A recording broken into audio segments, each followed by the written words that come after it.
Area of triangle है। तो इसके फॉर्मूले जो आपने 10th में भी पढ़े होंगे, एरिया ऑफ ट्रायंगल निकालने का कोऑर्डिनेट्स में। देखो कैसे फाइंड आउट करते हैं एरिया ऑफ ट्रायंगल। सबसे पहले अपन ट्रायंगल एक बना लेते हैं। ये 3 कोऑर्डिनेट्स हो गए एरिया ऑफ ट्रायंगल्स। अब इस ट्रायंगल का अपने को एरिया निकालना है, इस वाले पार्ट्स का। तो अगर एबीसी का ट्रायंगल निकालते हैं तो क्या करना पड़ेगा आपको, ए बी सी का ट्रायंगल निकाल। तो पहले तो पूरे का आपको निकाल के इसको माइनस करना पड़ेगा, मतलब A B L M trapezium A B L M या ए बी एल एम का निकाल लीजिए, और इस भी ट्रापेजियम का निकाल लेते हैं। This is first trapezium, this is second trapezium. दोनों को ऐड कर दें और नीचे वाले को माइनस कर दें तो आपका एरिया निकल जाएगा। इस ट्रापेजियम को आपको माइनस करना है तो पूरे ट्रायंगल का आपका एरिया फाइंड आउट हो जाएगा। और ट्रापेजियम का एरिया आपको मालूम है, sum of the parallel side into perpendicular distance is the area of trapezium. This is the sum of the parallel side into perpendicular. Yes, sum of the parallel side into perpendicular. Sum of the parallel side into सभी trapeziums ही है। तो ये आपको हो गया BL y2 y1 this is, और यहाँ से आप 1/2 कॉमन निकाले तो this is the final formula. ये आपका फाइनल फॉर्मूला। तो कैसे आया वो मैंने बताया। सर एग्जाम में पूछेंगे नहीं आपको इसके प्रूफ कि एरिया ऑफ ट्रायंगल कैसे आया। आप direct area of triangle ABC आप डायरेक्ट फॉर्मूला याद रख सकते हैं, या ए भी फॉर्मूला से डिटर्मिनेंट इसको बोलते हैं।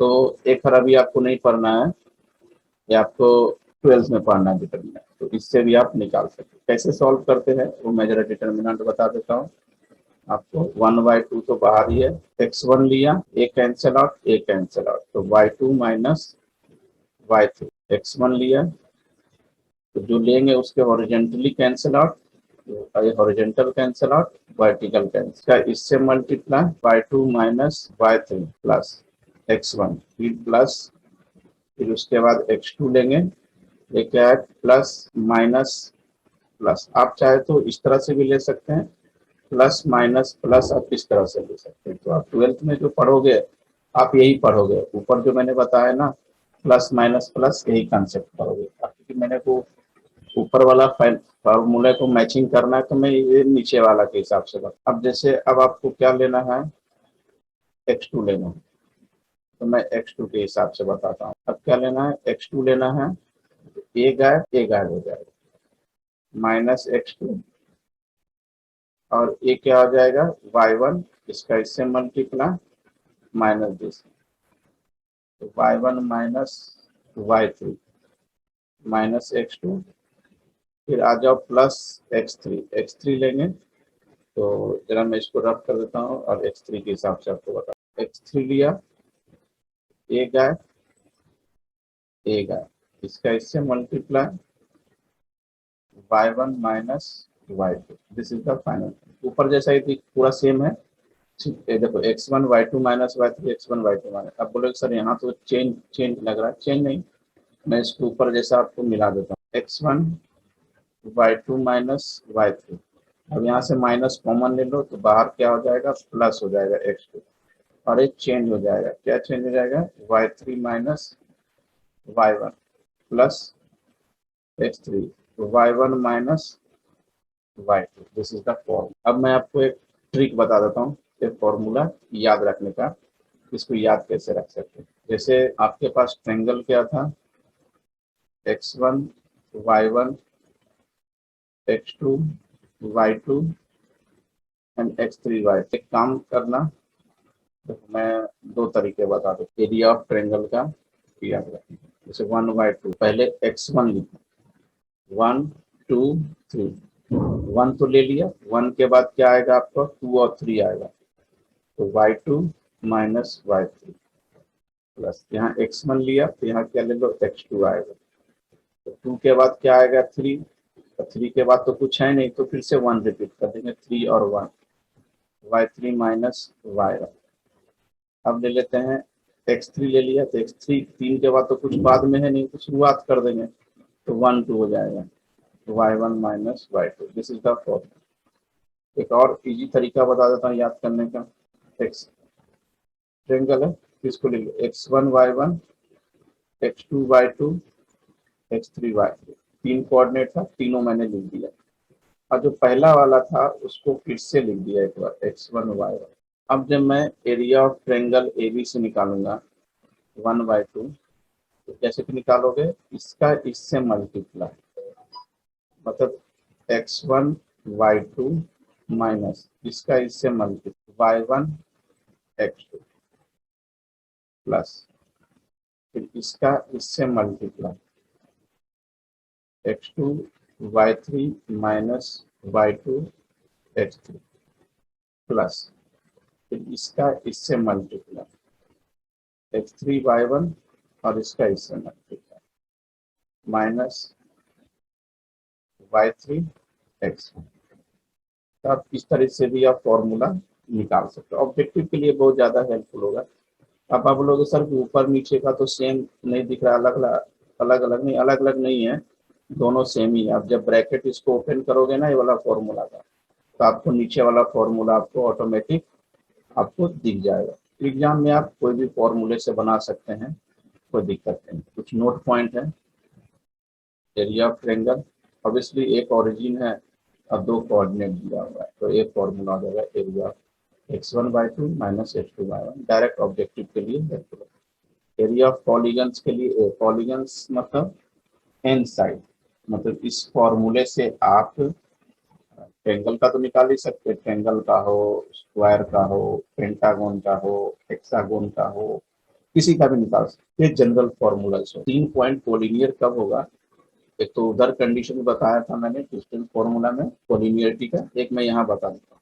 3 पॉइंट कोलिनियर कम होगा जब एरिया ऑफ ट्रायंगल 0 हो जाए। जैसे ये तो मैंने मेथड पर डिस्टेंस फॉर्मूला से आपको बताया था कि किसी भी दो का सम तीसरे के बराबर होगा।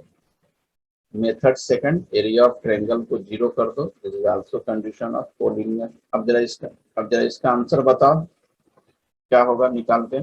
किसी का आंसर आया कि नहीं आया? सिंपल है, देखो मैं शॉर्टकट मेथड से बताता हूँ आपको।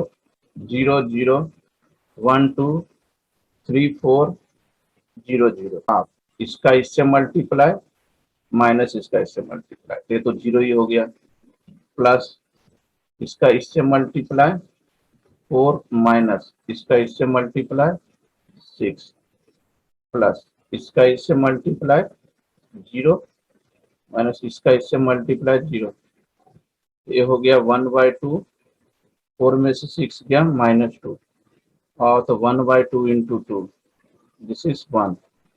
क्योंकि एरिया कभी भी निगेटिव नहीं रहता है, हमेशा ख्याल रखना, एरिया ऑलवेज पॉजिटिव। तो ऑप्शन शुड बी, इसका बता जरा क्वेश्चंस क्या है। अब 3 पॉइंट्स जो है वह सेकंड 3 पॉइंट्स क्या है, कोलिनियर होगा या इक्विलेटरल ट्रायंगल का वर्टेक्स होगा, राइट एंगल का नॉन, बताए क्या होगा इसका आंसर। सिर्फ कोलिनियर हो सकता है। इसका बन गया, सही है। अब देखो पहले कोलिनियर का बात करते हैं। एरिया को पहले अपन 0 करते हैं, 0 अगर होगा तो कोलिनियर होगा, अदरवाइज फिर अपन इक्विलेटरल ट्रायंगल हो जाएगा। अब बोलो सर इक्विलेटरल ट्रायंगल कैसे लाएंगे, तो डिस्टेंस फॉर्मूला लगा देना, ए बी निकाल लेना, बी सी निकाल लेना और सी ए निकालना। डिस्टेंस फॉर्मूला तीनों का इक्वल हो जाएगा, तो ये क्या हो जाएगा, इक्विलेटरल ट्रायंगल हो जाएगा। क्या बोले सर राइट एंगल ट्रायंगल कैसे लाऊंगा, तो देखो राइट एंगल ट्रायंगल कैसे निकालोगे, ए बी सी, इसमें भी आप करोगे वही चीज, ए बी निकाल लेंगे, बी सी निकाल लेंगे और सी ए निकाल लेंगे। और इसमें राइट एंगल ट्रायंगल के लिए क्या होगा, किसी भी दो का स्क्वायर तीसरे के बराबर होना चाहिए, क्योंकि राइट एंगल ट्रायंगल क्या होता है, satisfy the Pythagoras theorem, P square plus B square equal to H square. किसी भी दो के स्क्वायर का सम तीसरे के बराबर हो, this is right angle triangle. तो इस तरह से आप निकाल सकते हो। कोलिनियर में निकाल लेता हूँ 0,0, तो एरिया निकालेंगे, इसका इससे मल्टीप्लाई, इसका इससे मल्टीप्लाई, 0 हो गया, प्लस इसका इससे मल्टीप्लाई माइनस इसका इससे, ये भी 0 हो गया, इसका इससे मल्टीप्लाई और इसका इससे मल्टीप्लाई, ये भी 0 हो गया। ऑल आर द 0, मतलब कोलिनियर ही हो गया। तो एक क्वेश्चन तो बन जाएंगे। एरिया ऑफ ट्रायंगल इसकी तो जरूरत नहीं है, ये तो अभी बताया मैं। ये बताओ जरा इसका आंसर क्या आएगा। सर 1 आएगा। 1 आया ना। अब मैं चेक करके बता देता हूँ। चलो चेक करने के बताना क्या है, सोल्यूशन से देख लेना। 11 आया, 1 कैसे आएगा तुम्हारा। 1 2 3 -4 -2 0 1 2, यही चीज है। यही चीज मैंने इस तरह से, इसका इससे मल्टीप्लाई -4 और -6, इसका इससे मल्टीप्लाई 0 और माइनस इसका इससे मल्टीप्लाई -8, फिर इसका इससे मल्टीप्लाई -4, इसका इससे मल्टीप्लाई -0, तो -10 -8 और यहाँ -4 22। दिस इज समझ में आया आई सर जो होप। फर्स्ट कोऑर्डिनेट होता है उसको लास्ट में भी लिखना पड़ता है तो मैंने ऐसा? पूरा क्वेश्चन मैंने बताया क्या, सब तो यस सर। इसी तरीके से बता रहा हूँ ना अभी क्वेश्चन। हाँ हाँ सर। फॉर्मूला वाला मैंने तो लिखा नहीं। या तुमको अगर इसमें अगर जो नहीं समझ में आ रहा है, जो 10वीं में जो फॉर्मूला बना है वो लगा दो। x1 y2 minus y3 plus x2 y3 minus y1 plus x3 y1 minus y2, इस पे रख के बना लो। ये हो गया x1 y1, ये हो गया तुमको x2 y2 और ये हो गया x3 y3। तो 10th में जो फॉर्मूलाज है उससे बना लो। x1 1 हो गया, y2 -4 y3 0, x2 हो गया आपका 3, y3 हो गया आपका y3 0 minus y1 2 plus x3 हो गया आपका -2 और y1 हो गया आपका 2 और y2 हो गया -4 और माइनस पहले से तो +4। ये हो जाएगा 1/2, दिस इज -4 और ये हो जाएगा आपके पास -6 और 4 2 6 6 2 12। ये हो गया 1/2, 6 4 10 -22 22, दिस इज 11। तो जो भी तुमको लगे 10वीं के फॉर्मूले से बनाना है तो उससे बना लो, और आपको अगर जो अभी शॉर्टकट ट्रिक बताया उससे बनाना है तो उससे बना लो। ठीक है, जो भी सिंपल लग रहा हो उससे आप बना सकते हो। ये तुम्हारे कोऑर्डिनेट्स का पार्ट भी कंप्लीट हो गया।